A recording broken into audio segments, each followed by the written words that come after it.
안녕하십니까.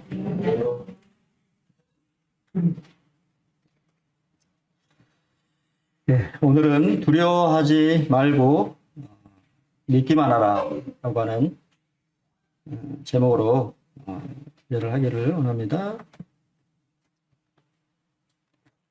요한 8장 40절로 56절. 하나님이 올 한 해 여러분에게 바라시는 것이 무엇일까요?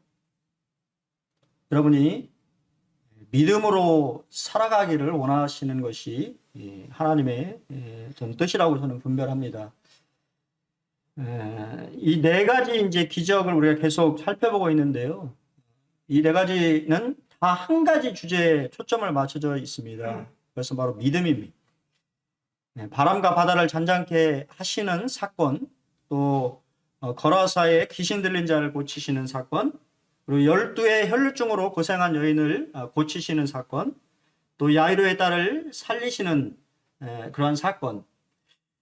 첫 번째는 이제 자연적인 재난이나 어려움을 보여주고 있는 것이고요. 두 번째는 영적인 그러한 어려움에 처할 수 있다라고 하는 것을 우리에게 또 보여주고, 세 번째는 우리가 다 질병을 경험하게 되지 않습니까? 그런 질병을 통하여서 어려움을 겪는 경우도 있습니다. 그리고 마지막으로는 결국에는 죽음이라고 하는 것에 우리가 직면하게 되는 것이죠. 인생의 모든 이 어려움, 또 이 삶의 현장에 이 모든 것들이 다 걸려 있는데, 그때 우리가 어떻게 살아갈 것인가, 어떠한 반응으로 살 것인가, 그것은 바로 믿음으로 살아야 된다라고 하는 것을 우리에게 말씀해 주시는 것입니다. 믿음은 주님이 어떠한 분이신지를 알고 믿는 것이지요. 믿음의 중심은 내가 아니라 주님입니다. 많은 사람들이 착각하는 것이 믿음은 나로부터 난다고 생각을 하기 때문에 어려운 거예요. 믿음은 대상을 믿는 것이죠. 우리 주님이 어떠한 분이신지를 알고 그 주님을 의지해서 믿는 것이 믿음입니다. 동일하게 이러한 이 사건을 통해서 우리 주님은 우리의 믿음이 자라기를 원하시는 것이죠. 성장하기를 원하십니다.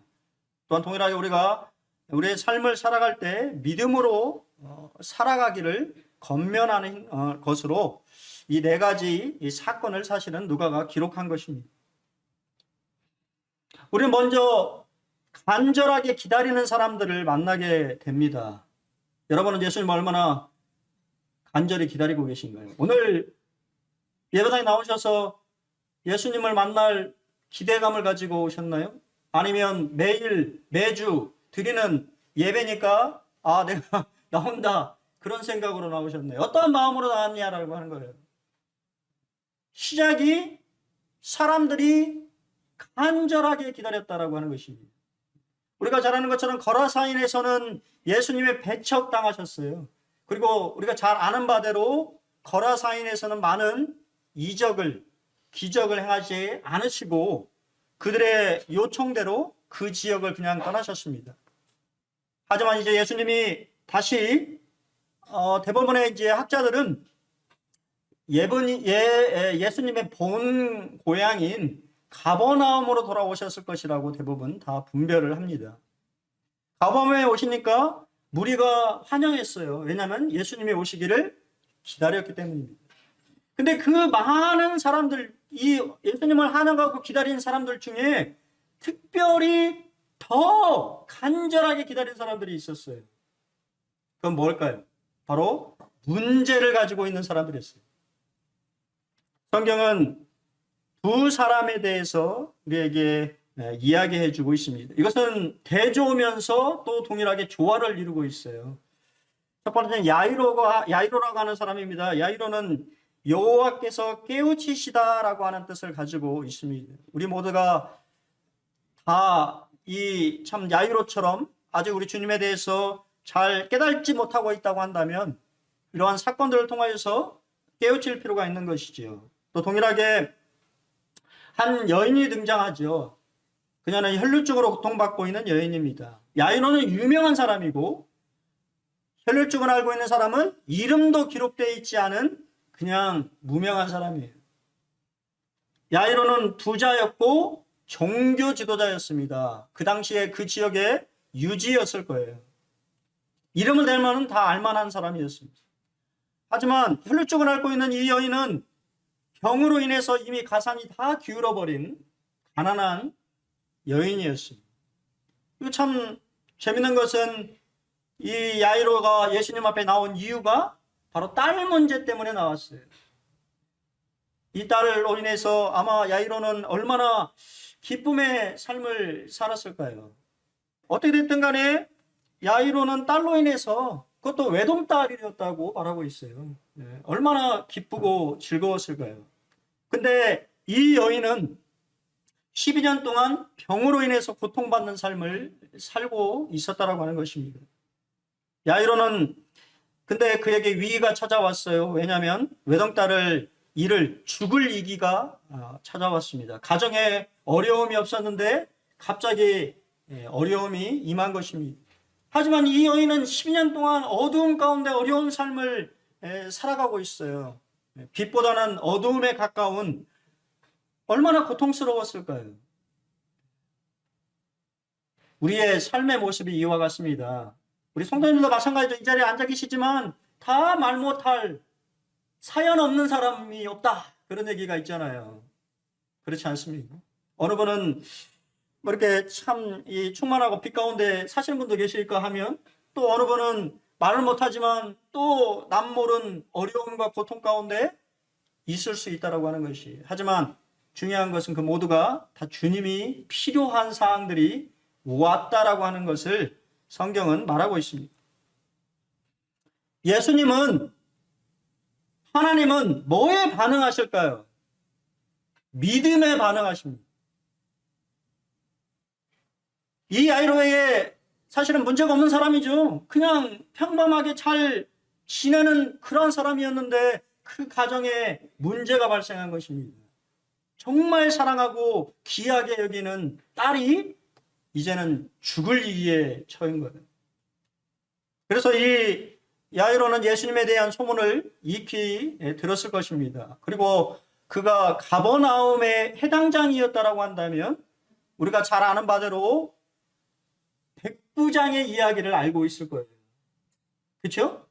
우리가 이미 누가복음 7장에 보면 백부장이 자신의 종을 위하여서 예수님 앞에 간구하는 장면이 언급되어 있고, 또한 그 백부장이 가버나움에 해당을 지어졌다라고 하는 것을 성경은 기록하고 있습니다.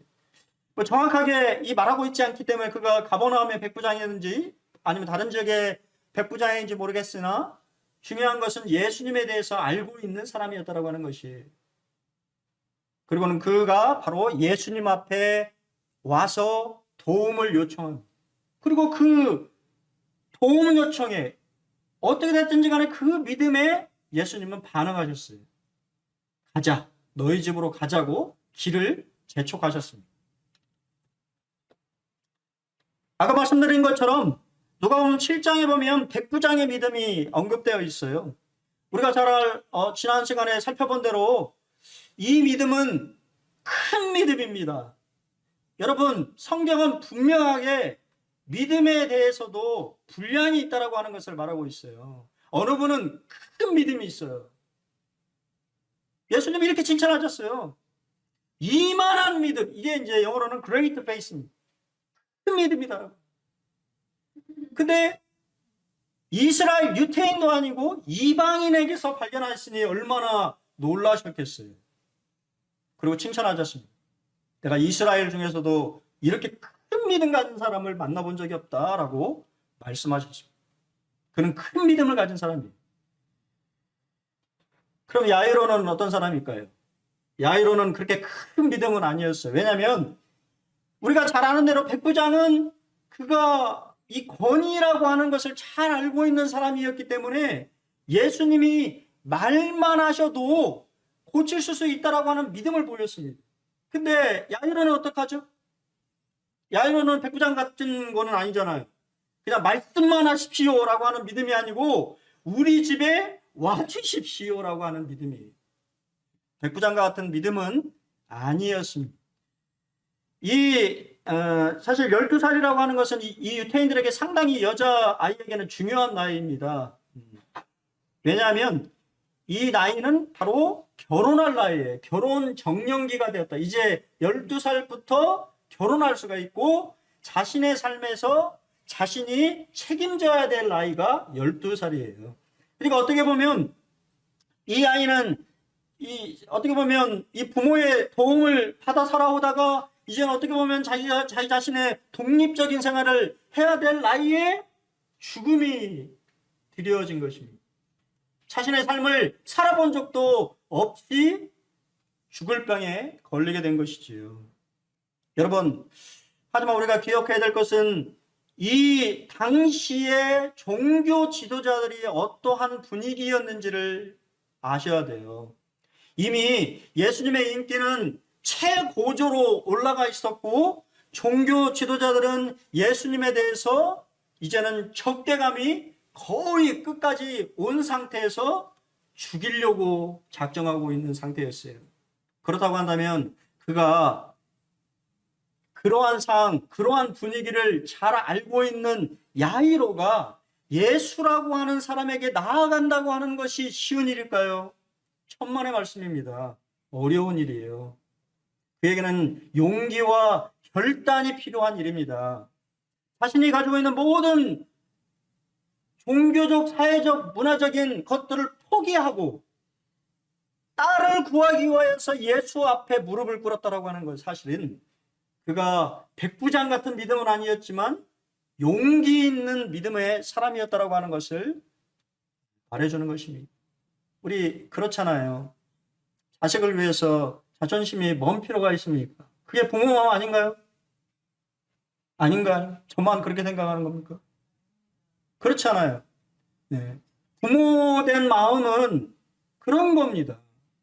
자식을 위해서 자존심을 버리는 것이지. 주님 그것도 믿음이라고 보신 거예요. 두 번째 여인을 보게 되는데요. 혈류증으로 고통받고 있던 여인의 믿음은요, 사실은 미신적인 것이었어요. 혈류증은요, 원래 위생에 관련된 질병이었고 그 질병은 부정한 것으로 여겨졌기 때문에 우리가 잘 아는 것처럼 회당이나 종교적인 행사에, 그러니까 우리가 말하는, 우리 지금 오늘 예배를 드렸잖아요. 예배당에 나오면 안 되는 것입니다. 그리고 더 안타까운 것은 그 당시에 사람들은 혈류증을 뭐라고 생각했냐면 도덕적으로 부정한 일을 저질렀기 때문에 그러한 병에 걸렸다라고 더 씌웠어요. 정말 잘못된 것이죠.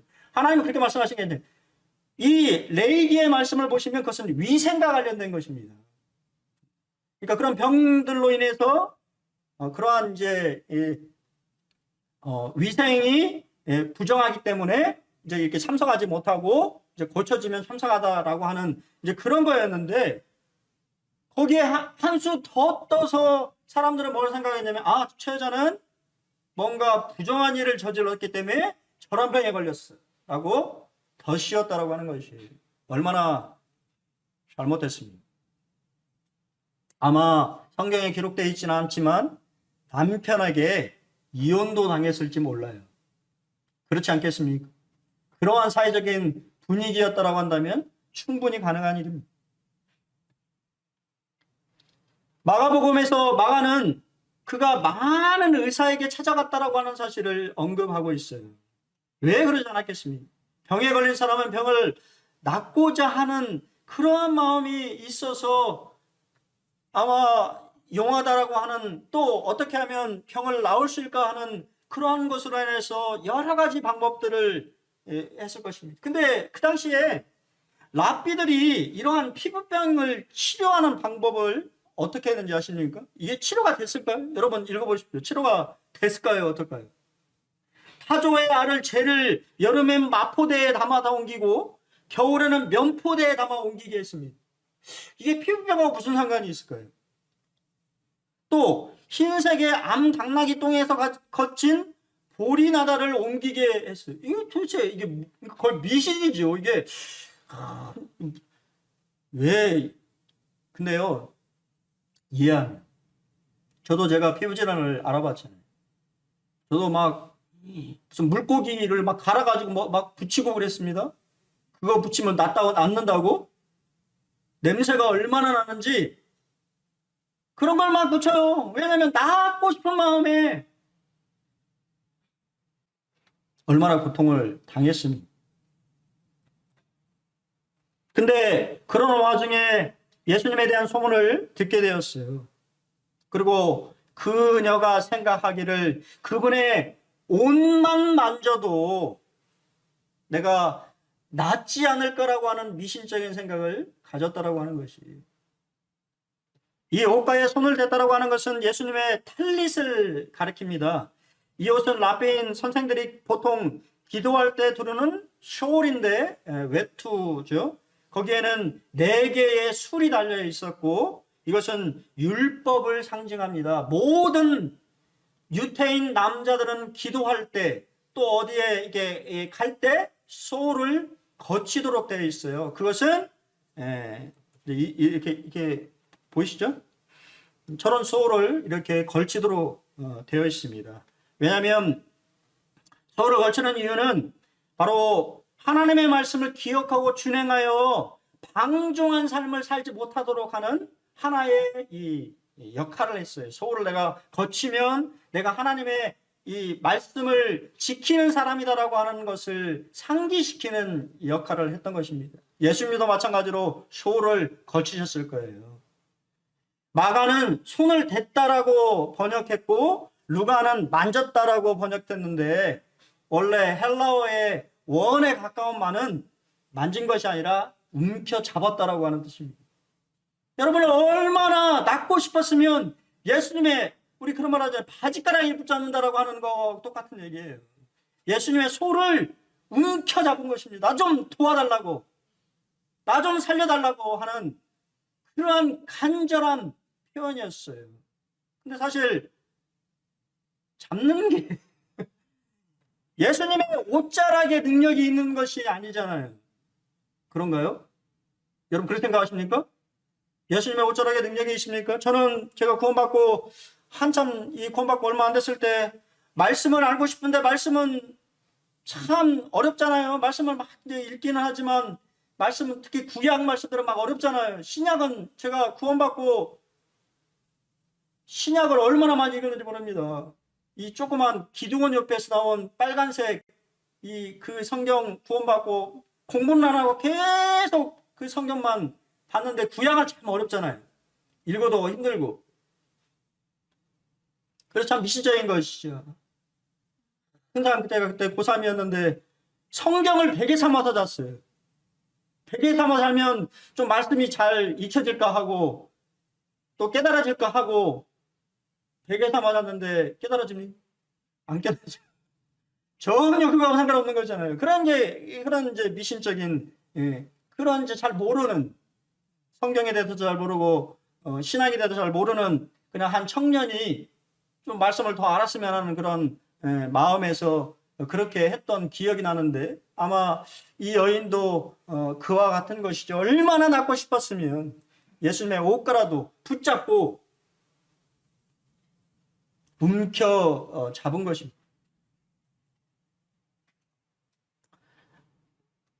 이 여인만 그런 게 아니고 사도행전을 보면은 동일한 사건이 또 기록되어 있어요. 하나님의 바울의 손으로 놀라운 능력을 행하게 하시니 심지어 사람들이 바울의 몸에서 손수건이나 앞치마를 가져다가 병든 사람에게 얹으면 그 병이 떠나고 악기도 나가더라. 얼마나 참 놀랐습니까? 그냥 그 사람 막 손수건만 이렇게 해도 막 능력이 나와가지고 치유가 되는, 손수건이나 옷이나 앞치마에 능력이 있는 것이 아니잖아요. 그런가요? 그런 것이 아니죠. 그러한 능력의 근원은 예수님을 믿는 믿음입니다. 그분이 병을 고쳐주실 수 있다라고 하는 그분에 대한 믿음에 예수님이 반응하시고 하나님이 반응하시는 거예요. 그런 매개체가 중요한 것이 아니라고 하는 것이죠. 캠벨 모가는 이렇게 얘기했습니다. 주님은 어떠한 특정한 믿음만을 옹호하지 않으셨습니다.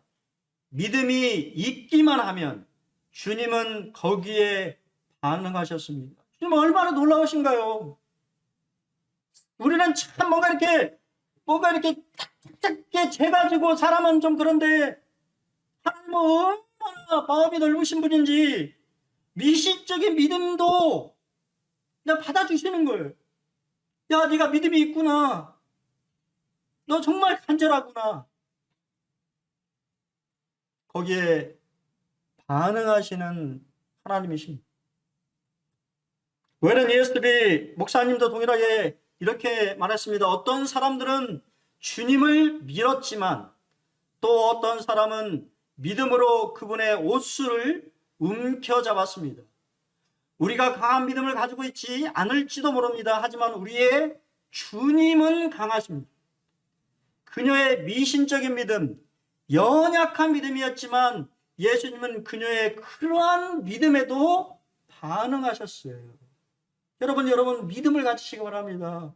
여러분이 믿음만 있다고 한다면 예수님은 여러분의 그 믿음을 보시고 반응하시는 거예요. 여러분의 삶에 개입하시고 함께 하시고 여러분을 도우시기로 작정하신 분입니다. 하지만 여러분이 믿음으로 나왔을 때에 그렇게 반응하시는 거예요. 그 수많은 사람들이 예수님을 만졌어요? 않겠습니까? 만졌어요. 베드로가 그래서 엉뚱한 얘기 하잖아요. 예수님 이렇게 사람들이 밀고 하는 거 안 보이십니까? 그런 사람한테는 전혀 예수님의 능력이 작동하지 않았어요. 믿음으로 반응하는 그 한 여인, 내가 예수님의 옷이라도 잡으면 낫지 않을까라고 믿음으로 나왔던 그 여인의 믿음에 예수님은 반응하셨습니다.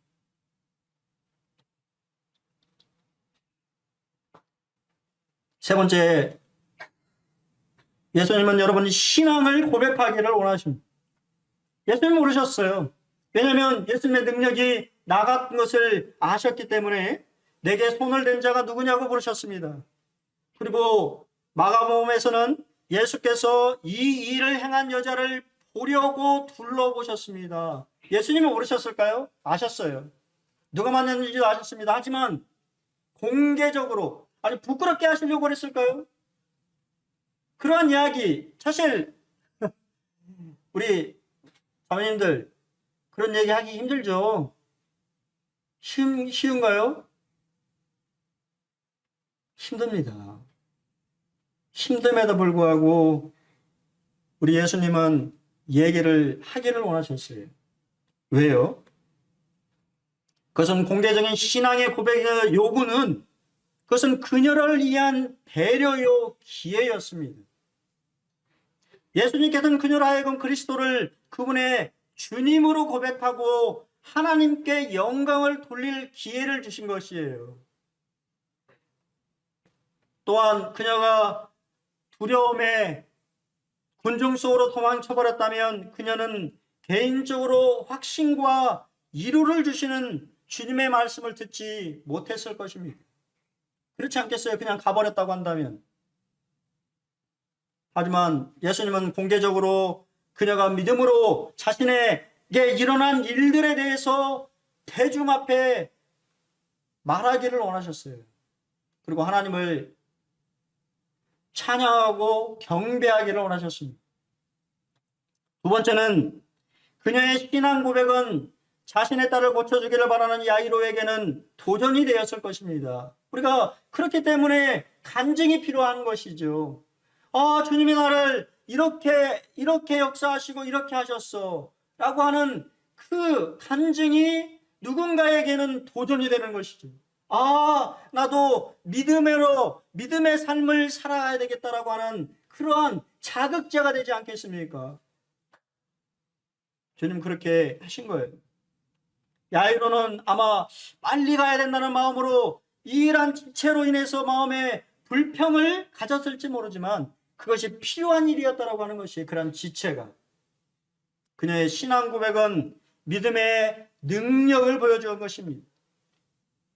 그녀의 믿음은 큰 믿음은 아니었지만 예수님은 그녀의 믿음에 반응하셨고 야이로 또한 믿음을 갖기를 원하셨습니다. 누군가의 간증이, 누군가의 신앙의 고백이 여러분에게 여러분의 믿음의 삶을 살아가는 하나의 자극제가 되고 여러분들이 믿음의 삶을 살아가는 결단이 되기를 원하시는 것이지요. 또한 세 번째 이유는 그녀의 신앙 고백은 군중들을 향한 책망이셨습니다.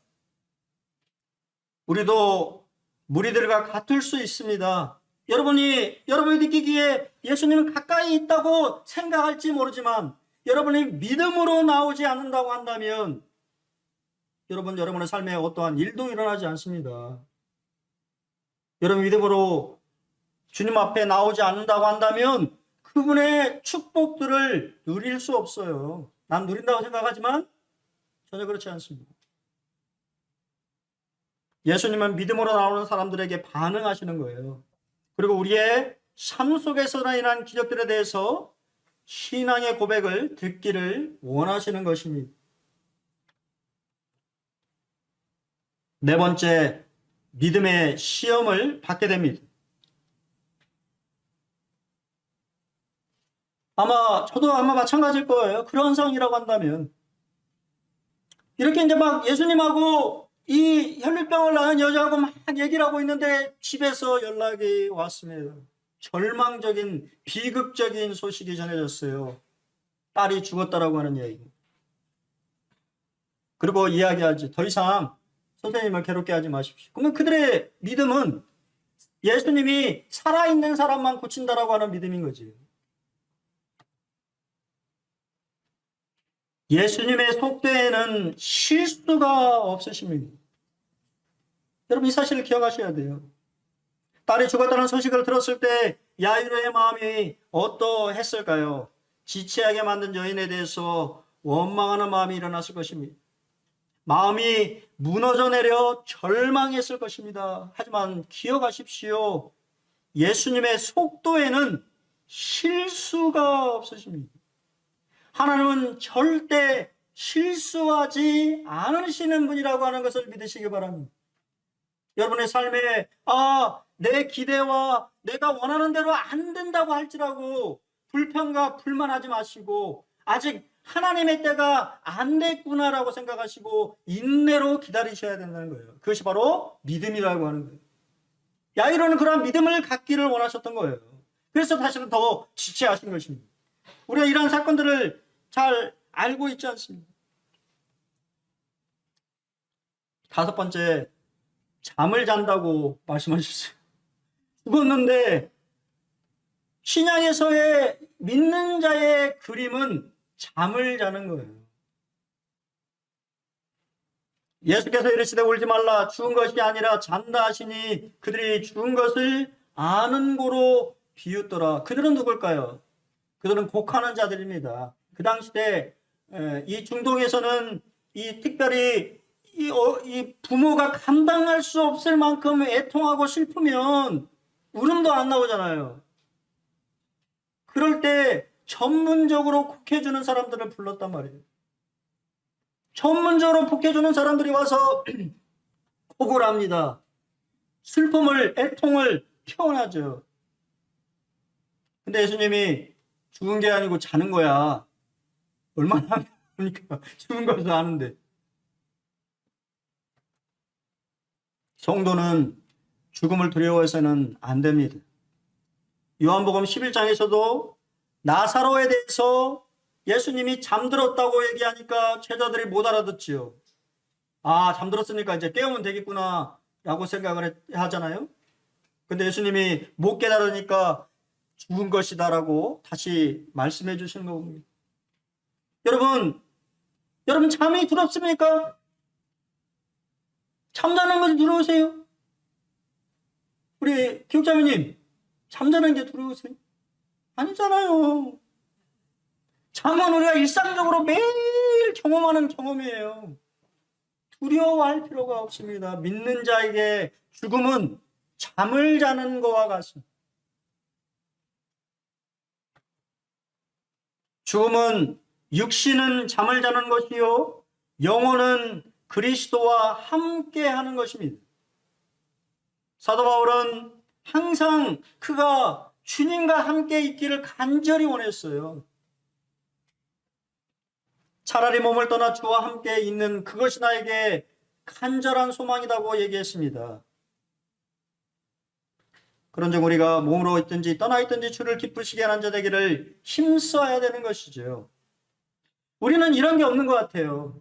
저는 이걸 참 말씀하면서 사도 바울이 좀 이해가 돼요. 사도 바울은 하늘 본향을 가봤잖아요. 삼천장에 가봤던 사람이에요. 주님의 나라에 가봤단 말이에요. 주님의 나라에 가봤으니 얼마나 좋은지 알겠어요. 향수병도 가봐야 하는 것이죠. 그러니까 우리는 향수병이 없어. 여러분 향수병이 없어요. 나도 향수병이 없고 가본 적이 없거든. 그러니까 얼마나 좋은지 모르니까 별로 간절한 이렇게 그런 마음은 있는데 막 이 사도 바울만큼 막 몸을 떠나가지고 막 나 얼른 죽었으면 좋겠다. 주님한테 가면 얼마나 좋을까. 이런 마음이 있습니까? 없잖아요. 사도 바울은 가봤거든. 가보니까 너무 좋으니까 주님하고 같이 있는 거 그게 너무 하고 싶은 거예요. 우리도 안 가봤지만 이 사도 바울이 좋은 곳이라고 하니까 우리도 좀 그런 마음으로 살아야 되지 않겠습니까? 주님이 언제 우리를 부르실지 모르시지만 우리가 몸으로 있든지 또 우리의 몸을 떠나서 우리의 영혼이 주님 앞에 가든지 주님을 기쁘시게 하는 자가 돼야 되는 거죠. 지금 몸으로 주님을 기쁘시게 못하는데 영혼으로 간다고 주님을 기쁘시게 하겠습니까? 아니잖아요. 착각한단 말이에요. 지금 이 순간 내가 몸으로 주님을 기쁘시게 하는 삶을 살아가는 사람이 주님의 나라에 가서도 주님을 기쁘시게 하는 자가 되는 것이지. 예수님은 생사의 주인이십니다. 여러분 두려워하지 마십시오. 여러분의 모든 생사가 그분 손 아래에 있어요. 그분은 죽음을 경험하신 분입니다. 두려워하지 마십시오. 매도 먼저 맞으면 낫다라고 하는 말이 있잖아요. 예수님이 먼저 맞아주셨어요. 죽음을 경험해 주셨습니다. 그리고는 여러분이 사망의 음침한 골짜기를 지날 때 그분이 여러분과 함께 해주시겠다고 약속하셨어요. 왜냐하면 죽음을 경험했기 때문에. 죽음을 두려워하지 마십시오. 죽음은 잠과 같은 것이고 잠을 두려워하지 않는 것처럼 죽음은 끝이 아니고 새로운 시작입니다. 제가 그때도 말씀드렸잖아요. 제가 구원받고 나서 죽음에 대해서 구원받았음에도 불구하고 죽음에 대해서 두려운 마음이 있었습니다. 근데 D.L. 무디의 전기집을 읽으면서 그의 마지막 죽음의 장면에 이르면서 참 감동이 되었어요. D.L. 무디가 죽으면서 그가 막 혼수 상태에 빠지고 이 죽지 않기 위해서 그 의사 친구가 이 약을 투여하고 이렇게 생명을 연장하는 그러한 시간들이 지속되었을 때 D.L. 모디는 주님의 품에 갔었어요. 영혼이. 그리고는 잠깐 깨어나서 그 친구에게 이야기합니다. 이복의 친구, 죽음이 이와 같이 달콤한 것이라고 한다면 더 이상 나를 붙잡지 말게. 나는 이제 내 손자와 손녀가 있는 그분의 품에 가겠네 라고 고백하면서 그 자서전을 썼습니다. 너무 감동이 되었어요. 죽음은 그와 같은 것입니다. 여러분의 믿음의 이 자녀들이 먼저 주님 품에 갈 수도 있잖아요. 하지만 다시 만난다라고 하는 것이 죽음은 그러한 것입니다. 근데 이 아이는 죽으려고 했는데 죽지를 못했어요. 예수님이 이 생사를 찾고 계시는 주님이 말 한마디로 영혼을 돌아오게 합니다. 달리타쿰 아람어로 얘기하죠. 그러니까 어떻게 했습니까? 즉시 영혼이 돌아왔다고 성경은 얘기합니다. 즉시 돌아가실 수 있는 분은 우리 주님밖에 안 계신 것이죠. 왜냐하면 그분이 영혼의 주인이시기 때문에.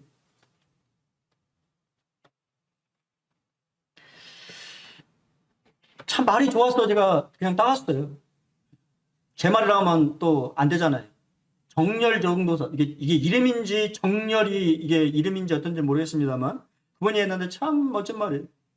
우리의 믿음의 여정은 혹시나에서 역시나로 끝날 것입니다. 여러분 그렇지 않습니까? 우리도 혹시나 하고 믿었지 않습니까? 혹시나 우리도 여전히 또 믿음의 여정 가운데 그래 혹시 주님 도와주시지 않을까? 그러한 믿음에도 여러분의 그 조그만 믿음에도 주님이 역시나 하고 응답하시는 주님인 것을 참 보게 돼요. 여러분 우리의 믿음이 아직 강하지 못하고 연약해서 혹시나 그런 믿음으로 시작할지 모르지만 여러분이 눈을 떴을 때 잠을 들고 눈을 떴을 때 역시나 성경 말씀이 사실이었구나. 역시나 주님이 참 좋으신 분이고 신실한 분이고 멋진 분이구나 라고 하는 것을 고백하시기를 참 기도합니다. 참 멋진 말이잖아요. 너무 멋진 말에서 제가 그래서 따왔어요. 우리가 믿는 분은 누구십니까? 예수님은 육신이 되신 하나님의 아들이십니다. 예수님은 하나님의 백성을 위한 유일한 중보자이십니다. 중보자가 하시는 일이 무엇입니까? 그가 네 모든 죄악을 용서하시며 네 모든 병을 고치시며 네 생명을 파멸해서 속량하시고 인자와 긍휼로 간을 씌우시며 좋은 것으로 네 소원을 만족하게 하사 네 청춘을 독수리같이 새롭게 하시는 분이 우리 주님이십니다. 여러분 믿음으로 나오시길 바랍니다. 주님은 여러분에게 좋은 것을 주실 준비가 다 되어 있어요. 믿음으로만 나온다면 그분은 여러분의 믿음에 반응하시고 여러분의 삶에 개입하셔서 여러분의 가장 좋은 것으로 주실 것입니다. 모든 병을 다 고치신다고 얘기했잖아요. 여러분의 어려움이 무엇인지는 잘 모르겠습니다만 그 어려움들을 주님이 친히 말씀하셨잖아요. 네 모든 짐을 나에게 맡겨버려라. 그냥 나한테 다 던져버려라. 그럼 내가 대신 짊어주겠다 라고 약속하신 우리 주님을 믿으시고 두려워하지 마시고 우리 올 한 해 어떻게 될지 잘 모르잖아요. 그렇죠? 코로나19가 어떻게 될지도 모르고 상황들이 어떻게 변할지도 참 모르지만 주님은 말씀하십니다. 두려워하지 말고 믿기만 하라. 여러분의 믿음으로 나오시면 주님이 여러분의 삶과 함께 하셔서 가장 좋은 것으로 만족하게 인도하실 것을 참 믿습니다.